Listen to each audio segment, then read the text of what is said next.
I want to start with a very specific, a very annoying moment that I think happens to everyone. It definitely happened to me yesterday. Oh, I'm already interested. I sat down to prep for this show. I had my coffee. I had the time blocked out on my calendar. I was, feeling good.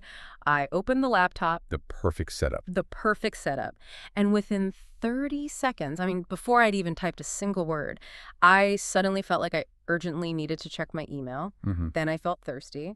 Then I realized I hadn't called my mom in 3 weeks. Then I looked at the floor and thought, I should really vacuum this rug right now. The sudden, overwhelming urge to clean the refrigerator.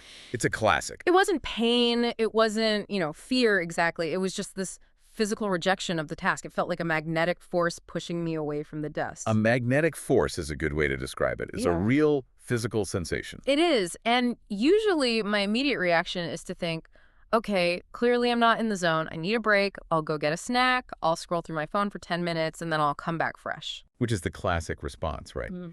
We treat that sensation like a bug in the system. We think, I'm supposed to feel flow, but I feel friction, therefore something is wrong. Exactly. I treat it like a sickness to be cured, like a headache I need to take an aspirin for. Get rid of it as quickly as possible. That's the goal. But today we are doing something different.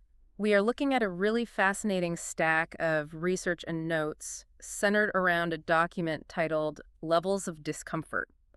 And the mission here is, well, it's pretty radical. It really is. We're going to try to completely reframe that feeling. We're going to argue that the I need to vacuum the rug feeling isn't a bug. It's actually a high-fidelity information signal. Right. And if you learn to decode it, it stops being a barrier and starts being a map. Mm. But to do that, we have to unlearn a lot of what we've been taught about comfort. A whole lifetime of running away from it.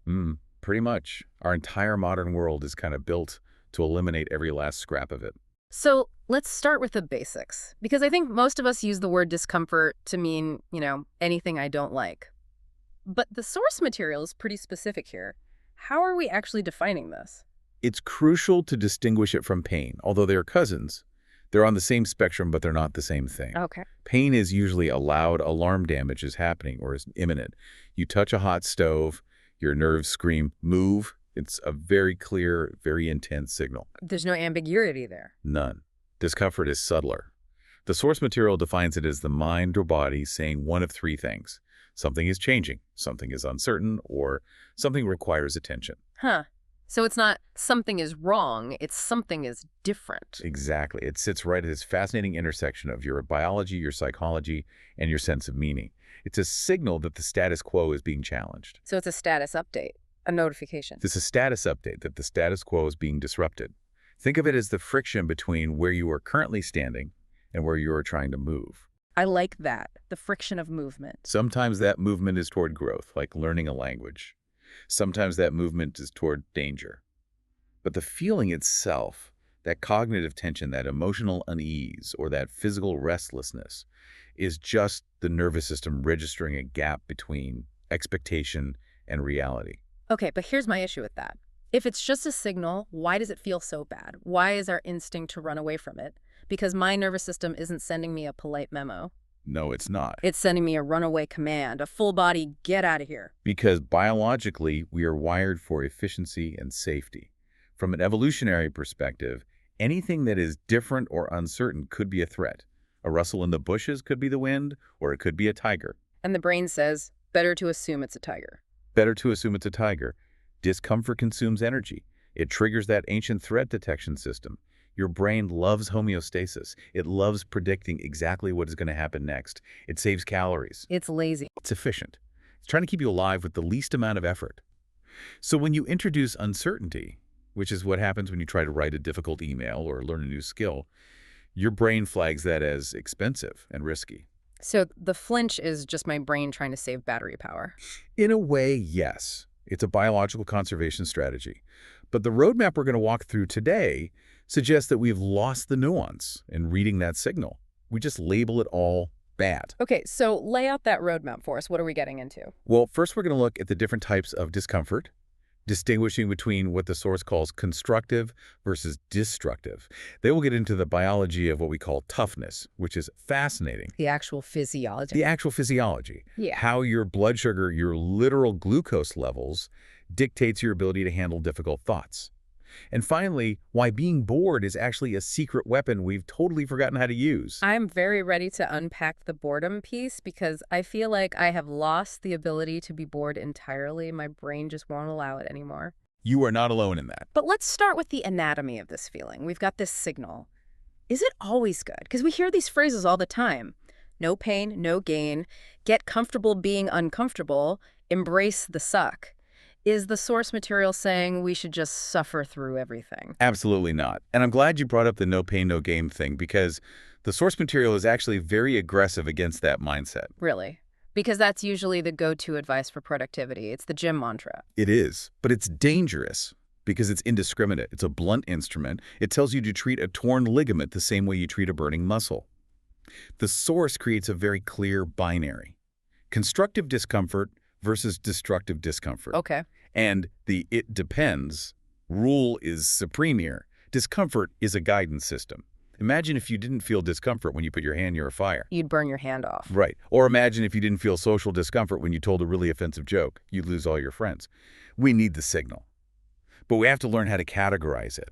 So it's not about ignoring the signal, it's about reading it correctly. It's about triage. So walk me through the two categories. What is constructive discomfort? Constructive discomfort is defined by its direction. It leads somewhere meaningful. The feeling is often described in the material as stretching, effort, or exposure. There's a sense of forward motion, even if it's difficult. Forward motion. I like that. So give me a concrete example. Think about the feeling of being bad at a new language. You're in a class, the teacher asks you a question in French, and your mind just goes completely blank. Oh, I know that feeling. Your face gets hot. You feel like an idiot. You feel clumsy, you feel stupid. That is a perfect example of constructive discomfort. The friction you're feeling is the byproduct of expansion. You are bad at it because you are in the process of becoming good at it. So it sucks in the moment, but you're buying something with that currency. You're buying a skill. Correct. Or think about physical exercise. The burning in your muscles during the last few reps. That is the sensation of tissue breaking down so it can rebuild stronger. That one's easy to understand. I know that burn means I'm getting stronger. Exactly. Or, and this one's harder for people, the heart-pounding sensation of having a vulnerable conversation with your partner that might actually improve the relationship. Right. That's a huge one. It's terrifying, but the alternative, not having the conversation, is worse in the long run. That's the key. The discomfort is an investment in a better future state. Okay, so that's the good pain. What is destructive discomfort? Destructive discomfort is defined in the source as pressure without progress. Pressure without progress. That's a great phrase. Isn't it? It perfectly captures the feeling. It doesn't lead to growth or safety. It just grinds you down. It feels like being stuck, trapped, or overwhelmed. So what's an example of that? Think of chronic anxiety about something you have absolutely no control over. You're lying awake at 3 a.m. worrying about the economy. Done that. We all have. Your cortisol is spiking, your sleep is ruined, your body is tense. But are you solving the economy? No. Are you becoming a better economist? No. You are just being eroded. It's like revving a car engine in neutral. You're burning gas, you're creating heat and noise, but the car isn't moving. That's a perfect analogy. Or think about being in a toxic work environment. The constant stress, the dread on Sunday night. That's not making you a better employee. It's just burning you out. There's no growth on the other side of that feeling, only damage. So the key question you need to ask yourself is, where is this pointed? Yes. The source makes a point that the question you should ask isn't, is this uncomfortable? Because the answer is almost always yes when you're doing something hard.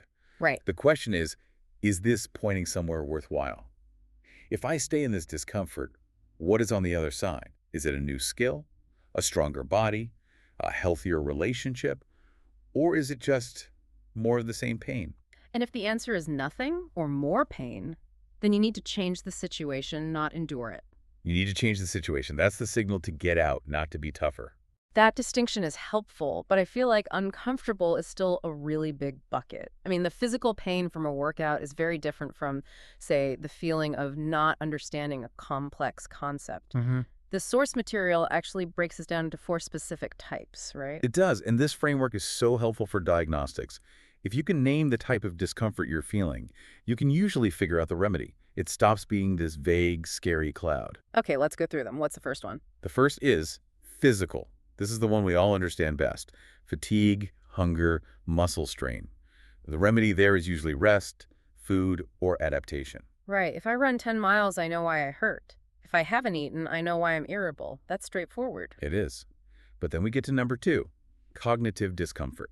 This is confusion, having your beliefs challenged, or dealing with complexity. This is the one that hits me when I'm reading a dense article or trying to learn a new piece of software. It makes me feel, well, stupid.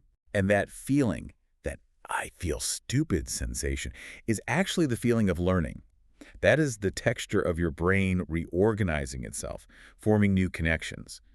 The source emphasizes that this requires patience. Patience is the key word there. It is.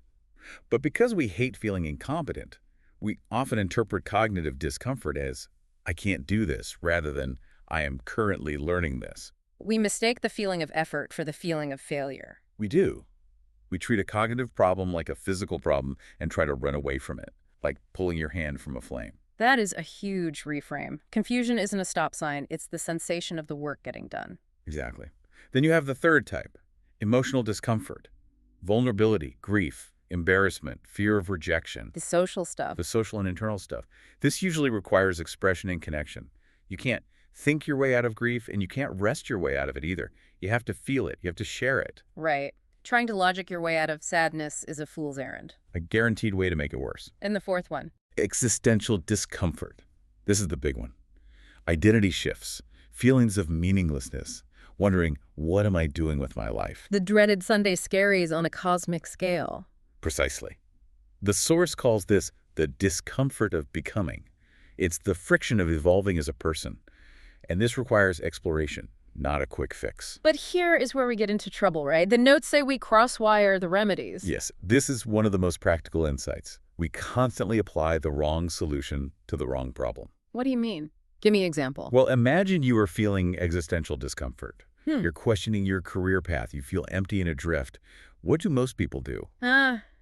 Scroll Instagram, binge watch a TV show. Exactly. Or they treat it like physical discomfort. They take a nap, they eat comfort food, they get a massage. Or they treat it like cognitive discomfort and try to figure it out with a pro-con list for a new job. Right. And then they wonder why they still feel empty. Okay. You cannot nap your way out of a meaning crisis. You can't eat your way out of grief. And you can't make a spreadsheet to solve a feeling of profound loneliness. If you apply the wrong remedy to the wrong type of discomfort, you just get frustration and you end up feeling broken. This helps so much because I think I do exactly that. I feel that existential and I try to fix it with pizza, and then I'm just full on existential. That is the classic mismatch. You've solved a physical problem you didn't have, and the existential one is still sitting right there. So we have these types of discomfort, and we know some are constructive and some are destructive, but there's this fork in the road that the source material highlights, which I found fascinating. The psychological split. Yeah, it explains why two people can face the exact same uncomfortable situation, say a piece of critical feedback at work, and one person gets curious and leans in while the other person gets defensive and just completely shuts down. This is the core of how we engage with the world, and it's not just a personality quirk. It's rooted in the nervous system. When discomfort hits, your brain runs a split-second threat check. It asks, is this a threat or is this a challenge? Threat versus challenge. Okay. If your brain tags it as a threat, you go into defense mode. You withdraw, you argue, you protect your ego. Your body physically prepares for a fight. Your heart rate goes up, your breathing gets shallow. All of it. If your brain tags it as a challenge, you engage. You get curious. You want to solve the puzzle. Your body prepares for action, but it's a different kind of action. It's energized, not panicked. But why does my brain tag constructive feedback as a threat? I logically know my boss is trying to help me, but my body feels like I'm being chased by a bear. My chest gets tight, I stop listening, I just want to defend myself. It feels irrational in the modern office, but it makes perfect sense if you rewind 50,000 years. To the primitive brain, social cohesion was survival, period. Right. If you got kicked out of the tribe, you were dead. You were dead. There was no freelancing. So shame isn't just an emotion, it's a survival threat. Social rejection is coded in our DNA as a life or death situation. So when my boss says, this report needs work, my amygdala, the old part of my brain, hears, you are being exiled to the wilderness to die. Essentially, yes. It hears your status is dropping and your safety is at risk. That triggers the fight or flight response. Your vision literally narrows. Your hearing changes.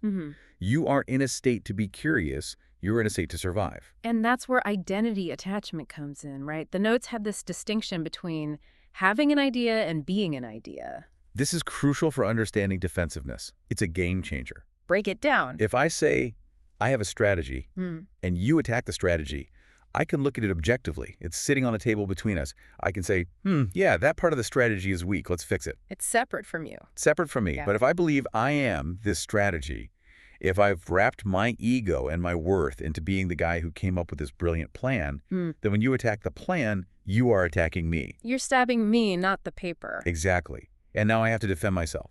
Defensiveness protects identity. Curiosity requires a little bit of distance between you and your beliefs, between you and your work. That explains so much of political discourse, honestly. If you attack the policy, you're attacking the person. Their entire identity is wrapped up in that belief system. It does. When beliefs become identity, compromise feels like ego death. It feels like a genuine threat to your very existence. So how do we cross that bridge? If I notice I'm getting defensive, my chest is tight, I'm getting ready to argue, how do I switch tracks to curiosity? Because it feels impossible in the moment. It feels like a runaway train. The source identifies the pause as the master skill here. Yeah. Probably the most important and the hardest thing to do. Just stop. Just stop. Create a microsecond of space between the stimulus and your reaction. It's the ability to sit with the feeling of, I might be wrong or I don't understand, without needing to resolve it immediately. Because defensiveness is a rush to resolution. It is. It's a rush to safety. I'm right, you're wrong. Safety restored. Curiosity is a tolerance for the unknown. It's being willing to live in the question for a minute. There is a specific tool in the text that I loved for this. A question to ask yourself to force that pause. Yes, the internal shift tactic. It's so simple and so powerful. Instead of asking, is this wrong?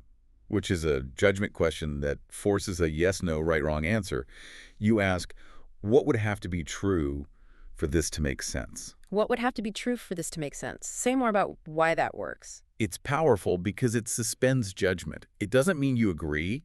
It doesn't mean you think the other person is right.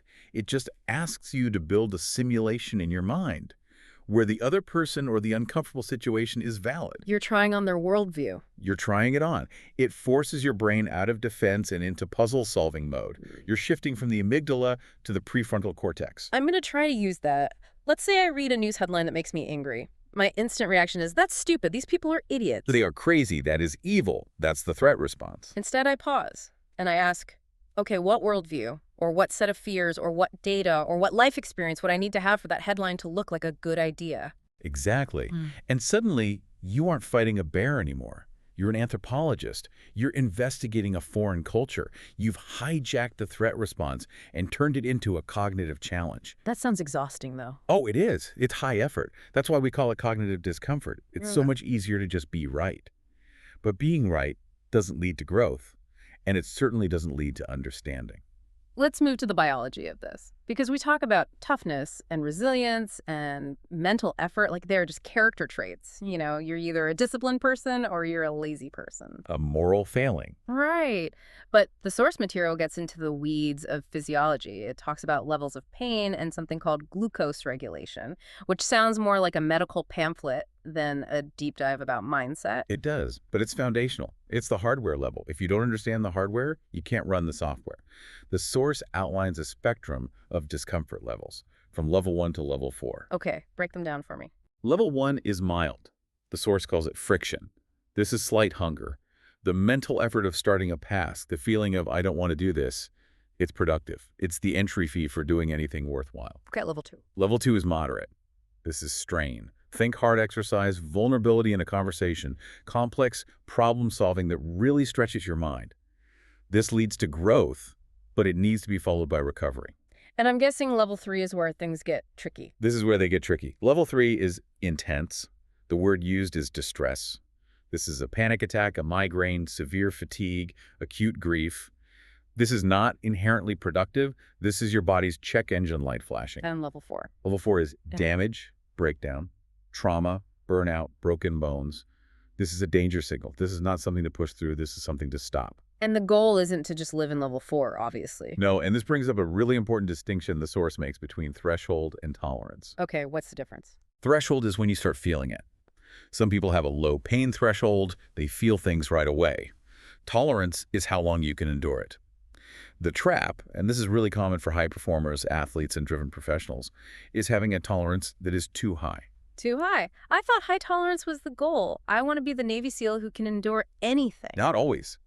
Because if you have extremely high pain tolerance, you might ignore a level 3 signal, like a stress fracture or severe burnout symptoms, because you mistake damage for the grind. You mistake level 3 distress for level 2 strain. That's the athlete who keeps running on a broken leg because they think they're just being tough. They tell themselves it's just strain. Exactly. Their tolerance is so high they can't accurately read the signal anymore. The source offers a key insight here, a sort of rule of thumb. What is it? Pain that improves with recovery is productive. That's constructive discomfort. Pain that worsens despite rest or persists when you stop the activity is a warning. That's damage. That is such a clear and useful distinction.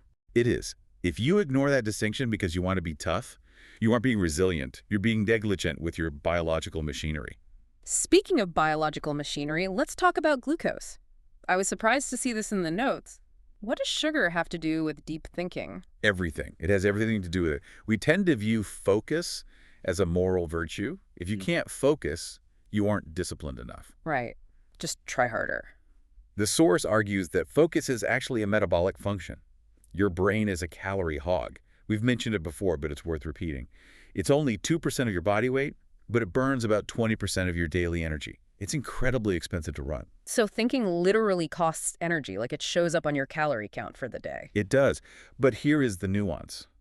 Not all brain parts burn fuel at the same rate. The prefrontal cortex, the part of you that does the deep thinking, the emotional regulation, the complex planning, the impulse control. All the hard stuff, the adulting part of the brain. All the adulting. It is the most expensive real estate in your head. It's the gas guzzler. It's the Hummer of the brain. It's the Hummer of the brain. The amygdala, the fear center, the emotional reaction center is a Prius. It runs on very little fuel. It's always on, always ready to go. Okay, so what happens when we run low on fuel? So when your glucose levels drop, maybe you skip lunch or you had a donut and you're in the sugar crash 2 hours later, your body has to triage. It has to make decisions about where to send the limited energy it has. And it cuts power to the most expensive systems first. So the prefrontal cortex goes offline, the Hummer runs out of gas. The lights dim, and suddenly you lose the ability to handle frustration. You lose the ability to see nuance. You revert to binary black and white emotional thinking because that is cheaper to run. The Prius is still on the road, but the Hummer is stalled on the shoulder. That explains the hangry phenomenon. It's not just that I'm hungry, it's that I've literally lost the biological capacity to regulate my emotions. Yes, we joke about being hangry, but the source points out that low glucose often looks like a personality flaw. You feel lazy, you feel unmotivated, you feel irritable, you feel like you lack discipline. But it's not a character flaw, it's a fuel shortage. It's a fuel shortage. In reality, you might just be biologically underfueled. You don't have the metabolic currency to pay for the expensive cognitive labor you're trying to do. That is so validating. Sometimes I sit there staring at my screen, beating myself up for being lazy, when maybe I just haven't eaten any protein in 6 hours. And this is why the source talks about calibration. To think deeper, we don't just need willpower. Willpower is a limited resource that runs on glucose. We need sleep, hydration, and balanced meals, specifically protein and fiber to keep that glucose supply stable, not spiky. No more donuts for breakfast if I want to do deep work at 10 a.m. Probably not. If you're trying to do level 2 cognitive work on a level 4 crashed biological system, you will fail. And you'll blame your character when you should be blaming your breakfast. I love the idea of system diagnostics rather than moral failure. It feels so much more actionable. It is. You can't will your blood sugar to be stable. Okay, I want to pivot to something that feels very 21st century. We've talked about pain and learning, but what about boredom? The source material calls boredom the modern trap. Why is boredom such a big deal? Because we have made it extinct, and that is having a massive, unforeseen cost. The source argues that boredom feels intolerable today, not because it's actually harder to endure than it was 50 years ago, but because our contrast is off. The contrast is off. What does that mean? We are conditioned for constant high-speed novelty. The phone in your pocket is an infinite novelty machine. I feel this acutely. I try to read a book, and 3 pages in, my hand is twitching toward my pocket. I'm looking for the phone before I even consciously realize I'm bored. That twitch is withdrawal. Yeah. We need to understand what the phone actually provides. We call it entertainment or distraction, but biologically it's a novelty loop. A novelty loop. Every swipe on a social media feed is a slot machine pull. Will this video be funny? Will this email be good news? Will this photo be interesting? It's the anticipation of a potential reward that releases dopamine. So it's not even the thing itself, it's the chance of the thing. It's the chance. Hmm. Dopamine is the molecule of more. It's not satisfaction, it's craving. It's the molecule of pursuit. So when I'm scrolling, I'm not actually enjoying it. I'm just hunting. Often, yes. Yeah. You're just hunting for the next little hit. But the problem is that when you scroll for an hour, you are bathing your brain in high-intensity, rapid-fire dopamine hits. You are activation high. Then you put the phone down and try to write a report. And the report is boring. Yes. So boring. The report is slow. The contrast is too high. Your brain has acclimated to this hyperspeed, high-reward environment, and suddenly you drop it into a low-speed, low-reward environment. It screams. It feels like pain. The source identifies this as the friction phase. Wait, I want to double-click on this friction phase because this is where I usually fail. This is the moment I give up. It's the first 10 to 15 minutes of any deep work. You sit down to write, you open the book, and for the first 10 minutes, you feel restless, you feel stupid, you want to check your email, you want to get a snack. Your brain is throwing a tantrum. Yes, that is exactly when I think, I must not be in the zone today, this isn't working, I should stop and try again later. And that is the fundamental mistake we all make. We interpret that friction as a sign that we can't focus. But the perspective in this research is that discomfort is just the entry cost. Your brain is downshifting from a highway to a quiet country road, and the gears are grinding. It's a neurological equivalent of withdrawal symptoms. That's a perfect way to put it. Your brain is screaming for its usual dose of dopamine, and you're denying it. So the strategy isn't to fix it. The strategy is to wait it out. You have to pay the tax. Yeah. You have to sit in the friction. It usually takes about 10 to 15 minutes of struggling. If you don't pick up the phone, if you just stare at the blank page and sweat it out, eventually the neurochemistry settles. We call it the settling. The settling. I like that image, like mud settling in water, leaving it clear. Exactly. The urge to check the phone weakens. The internal chatter quiets down. The task starts to make sense. And eventually you can enter a state of flow. But you have to pay the entry tax of that 15 minutes of discomfort to get there. Most people quit at minute 8 and go back to the phone. That is such a relief to hear. I always thought people who were good at focus just sat down and laser vision immediately. I thought I was broken. No one does. Everyone feels the itch. The difference is the people who can focus know that the itch is temporary. They've learned to wait it out. They know the settling is on the other side. So how do we rebuild this tolerance? Because my tolerance for the friction right now is about 30 seconds. Do I need to go live in a cave for a week? A full dopamine detox? No. And the source actually advises against extreme detoxes because they usually cause a rebound effect. You come back and binge even harder. It suggests micro habits. It's about reclaiming the gaps. The gaps. What do you mean by the gaps? Think about the little moments in your day where you automatically, without thinking, pull out your phone. Waiting in line at the grocery store. Waiting for the microwave to ding. Sitting at a red light. The 2 minutes before a Zoom call starts. I pull my phone out for all of those. Every single one. It's pure reflex. Right. And every time you do that, you are training your brain that boredom is an emergency. You are plugging every single empty gap with stimulation. The advice is to reclaim those gaps. When you are waiting in line, just stand there. Just stand there like a psychopath. Like a human being from 15 years ago. Look around. Let your mind wander. Let a song finish in the car without skipping to the next one. Sit for 3 minutes doing absolutely nothing. You are retraining your brain to tolerate low stimulation. You're building the boredom muscle. It's not about getting rid of the phone. It's about not needing it every second. It's flexibility. Exactly. The goal isn't to be a monk. It's to have flexibility of attention. To be able to enjoy a movie or a TikTok scroll, but also be able to turn it off and sink into 3 hours of deep work without feeling like your skin is crawling. We're losing that toggle switch. I want to circle back to the conclusion of the source material because it offers a really practical framework for listeners to take away. We've talked about types of discomfort, the biology, the traps of boredom. How do we put this into practice when we're just having a bad day? The source proposes the system diagnostics model. I think this is brilliant because it removes the self-judgment. When you can't focus or you're irritable or you feel that wall of discomfort, don't assume you are a broken person. Run a diagnostic on yourself, just like you would a computer that's running slow. Okay, what's the checklist? What's step 1? First, check physical. The hardware. Sleep, Food, water. Have you eaten protein in the last 4 hours? Have you slept more than 5 hours? Are you dehydrated? Be honest. Address that first. It fixes 50% of the problems right there. The hardware check. So simple, but so often ignored. Right. Second, check environmental. The external inputs. Is it too loud? Are there too many distractions on your desk? Is your phone buzzing every 30 seconds with notifications?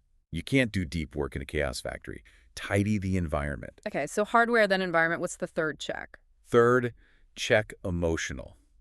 This is the software. Am I avoiding this task because I'm afraid of failing? Am I procrastinating because I don't know where to start and I feel overwhelmed?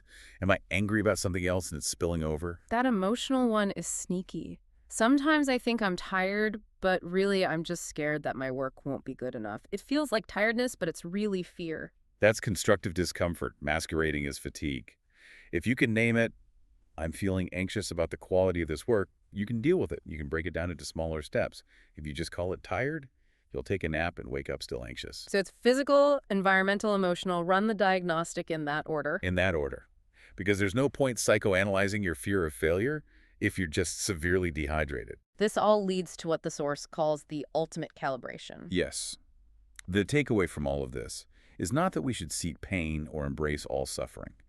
Comfort is not the goal, but discomfort is not the goal either. Alignment is the goal. Alignment. Unpack that. We want to align our actions with our values. We want to choose constructive discomfort that builds capacity and is followed by recovery. We want to actively eliminate or change situations that cause destructive discomfort that reduces capacity without any recovery. So it's about being an intelligent consumer of discomfort. Yes, we want to treat the signal as information. Don't eliminate it, don't obey it, blindly interpret it. Be curious about it. Interpret it. I think that's the key. When I feel that flinch, that urge to go vacuum the rug, I need to stop and ask, is this the gym or is this a broken bone? Is this the discomfort of learning or is this the panic of burnout? Exactly. It's a shift from viewing your internal state as a weather report, something that just happens to you, to viewing it as a dashboard on a car. It's giving you data you can use. Before we wrap up, I want to leave the listeners with a thought that popped up in the very end of the research, which I found kind of provocative and it really hit me. Okay. We talked a lot about physical toughness and mental focus, but the source poses this question. People are often brave in one area to avoid discomfort in another. Oh, this is a great point. The idea of using one type of toughness as a shield. Yeah.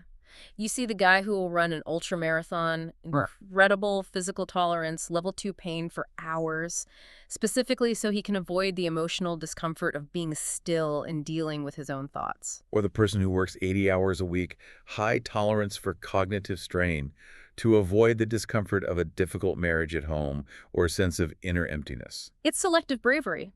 We use our toughness in one area to shield our vulnerability in another. We get really good at one kind of discomfort, so we never have to face another kind. That's powerful. So the final question for the listener is this. Where in your life are you being tough? Just so you don't have to be brave. Where are you enduring one kind of pain to hide from a different, more necessary kind of discomfort? That is a heavy question to end on, but a necessary one, a really important diagnostic question. Thank you so much for walking us through this. This has been a deep dive into discomfort. My pleasure. It was a great conversation. As always, thanks for listening. Go drink some water, eat some protein, and maybe, just maybe, sit in a quiet room and do absolutely nothing for 5 minutes. See what happens. See you next time.